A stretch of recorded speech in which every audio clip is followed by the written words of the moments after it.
Hey, Maria. Hi, Dean. Great Maria, to have you. thank you. Tell folks a little bit about you. Sure. I'm a CMO and a growth lead working primarily with tech startups and taking them 0 to 1, 1 to 10, 10 to Hmm. 100. Communities at startups. That's what I love. Okay. So I'm going to set us up with a bit of a hypothetical, and then you can walk me through it. Okay. So Sure. imagine that you've signed a 1 year engagement with a new client, and today's day one. Great. Tell me about one thing that you like to get established very quickly, or one problem that you normally find and you have to go kill it really quickly.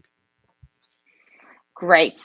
On day one, it might seem like a waste of time, but it's actually a game changer if you can build these relationships and start working on them as it's your number one job. Right. So, really making sure that you love the team and the team loves you back. It doesn't always happen, but it makes this so much easier. And in fact, I make my priority for the first week to really get to know the team at large, my immediate team, and in fact, who's doing what, and make sure that they know that I'm on their side. From there on, everything goes smoothly. You know what? This is episode 148. I think we've had about 270 guests at this point, and that is the first time anyone's ever talked about loving the team or the team loving them. No way. Interesting. I thought it would be so No, so essential because no. It, or maybe I'm not saying it isn't. I'm saying it's rare for someone to say it. Okay, so look, imagine this then. Imagine that we're in the same scenario, and I'm the CEO of your client company. Okay, and we're having our official kickoff. You and I in my office, or getting coffee, and I say, look, um, because you're a fractional CMO and I'm not a fractional CEO, you deal with a lot more CEOs than I deal with CMOs, probably. right? Is there anything as CEO I should start doing now that you're here? Or is there anything I should stop doing now that you're here to make sure we get the best, we get our money's worth from you? Great. Well, I'm assuming I'm not the first CMO on in the company. So, like I would say that if I'm the first CMO in the company, that Mhm. has also happened, like that, like the first senior marketing hire, Right. then we should really make sure that your numbers are straight, and you should finally start paying attention to that. If I'm not the first CMO on the job in the company, then let's learn what worked and what didn't. This is kind of a essential, but yeah, if that's the first time you're bringing a CMO on, it's time to start treating analytics Hmm. seriously, and like getting to know what story they're telling you as a CEO. Have I imagine there's always at least there's always an initial conversation once an engagement starts with the CEO, right? Has sort of the what gets talked about changed over the last couple of years? The economy has been crazy the last couple of years, right? Yeah. Has that sort of changed a bit, or is CEO sort of like shifting their focus, or are they what they want marketing to accomplish? Is marketing getting a longer runway or a shorter runway, or that hasn't changed? Like, what do you Um, notice that's trend wise? mhm. That's interesting because I think like the things have changed very much from industry to industry. Okay. So to give you an example, e-com, like e-commerce startups and just e-commerce businesses are moving faster and faster. So essentially, there would be a lot more space for experimentation in the past, but now we already know what's working. So just Right. go and do this. And that's true for many other industries. There is no time to play the ball and experiment. Let's just go because we have all these beautiful blueprints. If we don't, just go and ask. You don't need to reinvent things. And that's where I see marketing and growth going. Just like, don't reinvent it. Take somebody else's playbook that Right. already worked. So, because why do you do all these things? Why do you need to learn from Yeah. zero? Okay. So I have a couple of fill in the blank questions. Your answer can be as long as it needs to be. I like these because there's not much work on my part, but there's way more work on your part. So here's the first question. Just like finish the question for me. Finish the sentence. Many clients just don't understand what? Amazing. Many clients just do not understand attribution. Mm, I've got CMOs listening to this. I'm sure everybody's heart aches for this because you think that you just, I don't know, like run a marketing campaign and that's where your clients come from and just show me the results of this campaign. hmm Nobody understands the attribution. Sometimes even your entire marketing team doesn't Yeah. because we've got growth. Where is it coming from? We don't always know. Sorry, not sorry. So uh, the audience, I can tell you, for this podcast is predominantly not marketers. In fact, the Right. single largest group are heads of sales, and the second Hmm. largest group are founders or CEOs. So I just want to clarify for attribution. Attribution in marketing is being able to say this client that finally signed the contract today did that because Initially 9 months discovered ago us. we Yes. initiated They something saw and our pulled them banner. through. Yeah. Yeah, yeah, Exactly. and of course, Maybe and we met them at the conference. right, Maybe they saw our ad. Maybe they actually got in touch with our sales team. So yeah, this is attribution, and marketing and sales are frequently fighting for attribution. right, Is it the marketing effort or the sales effort? But even yeah, within marketing, and it's very important to understand. So we're implementing, at least like myself and my teams everywhere across the board, analytics, end-to-end analytics to really nail this, to really understand what is working. So attribution is really important, and it's really important that the entire team is on board with the meaningful uh, attribution, because we just want to know what part of our work, what budget chunk right. is actually making sense. Yeah, I think on the spectrum of successfully implementing attribution, probably ecom is the easiest, right? There's a pixel and it Oh, follows people sure. around. Yeah, And exactly. then at the Click. other end of that, the very hardest end would be enterprise B2B, where it might take 18 months to 2 years to finally sign a deal. And that's way too long for most attribution efforts to be able to track somebody. So Correct. it's where Correct. it's not that it's impossible. It's just the hardest. Certainly a lot harder than a Facebook pixel following people around on the internet. Yes, yes, Okay, yes. so imagine that we'll change our scenario now. You're on a stage, you're giving a talk to 200 fractional CMOs. Every one of those people only became a fractional CMO yesterday. Hmm. They're brand new. They don't know what they're about to face, right?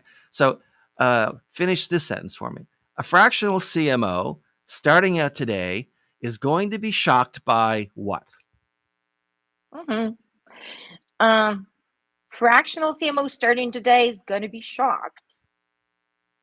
That got to keep your deal flow coming Mm-hmm. even when you're overbooked, Yeah. because you never know what life throws at you, and you're only as good of a marketer while you're overbooked. Because that's the definition of a successful marketer. You should be able to do this job for themselves. Yeah. Otherwise, you'll end up in this feast and famine cycle. No, absolutely. And well, jokes aside, like the reality is that most of the clients, at least like in my experience, they stay longer than they initially planned, because Sure. projects essentially take longer, and results also take time. And eventually, like if you're happy working together, if you as a fractional CMO did a great job at screening the client and Mhm. making sure that they fit your bill, fit your skill set, Right. fit like your life priorities and whatnot. So if you did this job well, there is no reason for them to finish the engagement, unless whatever Right. it was, like absolutely scheduled. So most clients stay for longer, but at the same time, You've got a plan for the future, and sometimes there will be an overlap that's you didn't foresee. Maybe the client, the contract got extended, or you expected Or cut to short. finish by this or cut short. Yes. Mhm. So anything can happen, and healthy deal flow is just so much better than no deal flow at all. Yep. Um, okay. So you're talking to a lot of clients all the time. You're talking to prospective clients all the time, some of Correct. which will become and some of which you're just going to part ways, right? They're not for you. You're not for them. As they talk to you, marketing is one of those topics where everyone thinks they know something about it. Correct. As companies talk to you, what about marketing that they're telling you do you think is overrated, and what's underrated? Could be a Oh, tool, sure. a This is platform, a strategy. so What? easy. Yeah. So Oh, easy. good. Yeah. Go. Yeah, absolutely. It just happens all the time. Social media, especially for B2B, I Right. mean, it's so overrated. Um, and again, like it's one of the spheres, I guess, where most clients have, personal experience. So let's just create shorts, reels, Yeah. TikToks. Let's blow on TikTok. You don't want to blow on TikTok. Or let's post on LinkedIn. Our founder is going to post on LinkedIn, and we're just going to get like all these clients. Overrated. Yeah. Overrated because not always scalable, depending on the founder, and there's so many moving pieces. So overrated. All right. Um, yes. Then, Underrated or underappreciated for its value is what? of course, that will go depending on the industry because there's so many different channels that Sure. don't always apply. Mhm. However, I would say optimizing landing pages, optimizing website, simple changes in messaging. And I know you do messaging really well, but simple changes in messaging sometimes just make such a massive impact that is very difficult. It's a difficult sell to a CEO. Like, we need to Yeah. revamp our It's not messaging. Like, what sexy. do you It's mean? not It's not glamorous. sexy. It's Exactly. It's not blocking and sexy. tackling. It's bread and butter. Absolutely. Yeah. Absolutely. Like, what do you mean we need to change our messaging? Well, that is actually the value proposition and the type of clients that you're ultimately going to be attracting and selling to. So if it's either it's either attracting them or not, it's either making sense for them or not. So, and then it has also multiple applications, including SEO. Yeah. Um, okay. I'm going to tell you about a conversation. I've tried to find it. I had a conversation on LinkedIn, like a little LinkedIn chat thing. I've tried to find it and I can't find it. It's killing me because I would love to get back to this person. I don't remember who they were, and but my business is 4 years old today, so it's been 48 months. And this person who didn't know me very well, but like knew how things work, I guess, accurately predicted that by the 4 year mark, half of my revenue would come, like a solid half of my revenue would come from referrals. Right, a conversation Mhm. that someone had with someone else that I didn't know about and wasn't a part of, but I end up getting a client from. Other than referrals, as you're talking, as we're talking to fractional CMOs right now, right? What do you have any sort of advice or tips for getting new Mhm. clients? Yeah, sure. Actually, tons. Oh, And great. I frequently chat with new fractional CMOs, and I'd say the major two tips that I always share is number one, find your community that you can tap into. And it doesn't mean that it's a community of fractional CMOs. Maybe it's a community of, maybe it's your high school alumni society where you become the one person known for your skill. Maybe it's your college, maybe it's like the Mm. neighborhood even group where you live. So just like go into communities, and you don't have to sell yourself, you just need to be known. Like, volunteer for this community and establish bonds. So, and it's pretty easy because we all Right, belong to the communities. So right. that's number one.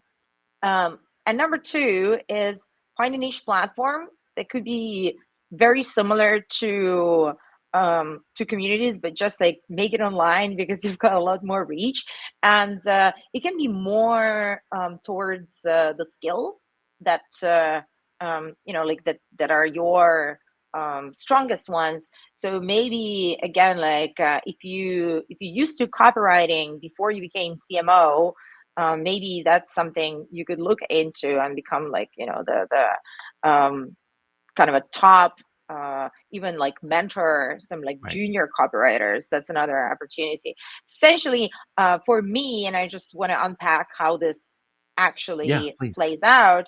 I mentor startups, accelerators and incubators. Part of my work is pro bono, depends.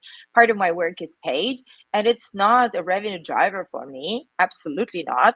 But it's actually keeping me first. It's keeping me more updated with like just entire variety of things that happen in the world. And second, it's a very strong driver of leads because I work with them on like kind of a per hour basis. And later on, I sometimes get to work with them on long term engagement. It's really, um, yeah, it's just a really great way of getting this first meeting through the door.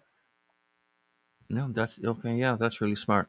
So basically, in marketing terms, you have a low threshold initial purchase, Absolutely, and that's also absolutely, easy and to they don't even describe pay for it. to other people. Absolutely. Yeah.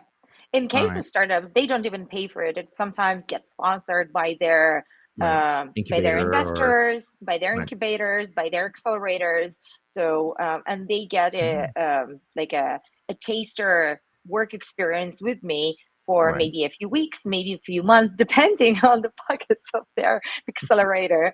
And then we sometimes continue working directly. All right. We're gonna wind down in a second, but if there's one thing that you wanted to say or could say to any company that's looking to hire or looking for a fractional CMO, I mean, right now the thing about, I mean, it was only 24 months ago. It was almost impossible to find anybody. It was hard to find people in every field. Right, unemployment was like ridiculously low, and secondly, there weren't nearly as many fractional CMOs 2 years ago as there are now. Correct. So, so now companies have too many people who say that they're a fractional CMO and need to figure out like how someone if someone's a good fit for them and if that's like a good quality candidate. Any advice to on the other side for the people who are looking Yeah. for fractional CMOs? Yeah, definitely. So make sure that um, you would be comfortable working with them, even if they were a full-time team member, Hmm. because you want them to a certain extent be almost your full-time team member, at least culturally, and apply all the same principles and make sure that you give them all the same accesses. This should just make sure that they're as productive as every other member of your team, and you'll get the most out of this and basically every setback and more. All right, no, that's good advice. All right, so who should be contacting you these days, and how should they do it? Startup founders, definitely. Startup founders, if you've figured out what you're doing, but don't know just yet how to get there in terms of the community volume, the growth, and possibly even product market fits, we can definitely figure it out together because it's also a skill. Okay, and I guess uh, based on what we've talked about today, we would also add in private equity companies, venture capital Oh, firms, and absolutely. incubators, right? Definitely. Definitely. I'm always happy to partner with No. incubators, accelerators. I really get excited when I'm taking care of early stage startups. So, anyone pre seed, seed. So, this is definitely, I've been doing this for Yeah, over 7 years. takes a So, certain kind of personality to want to continually deal with new startups. oh God, So I know. I've been asked, and seems like I still like it. good. Okay, and then what's the best way for people to get in touch with you? What's the preferred way? get on my website. There's a link, and there's a way to drop me a message or just get a call, and we'll brainstorm everything together. All right, sounds good. All right, thanks for being here. I really appreciate it. This was great talking to you today, and happy Great holidays. talking to you too, Dean. Yeah, happy Bye. holidays.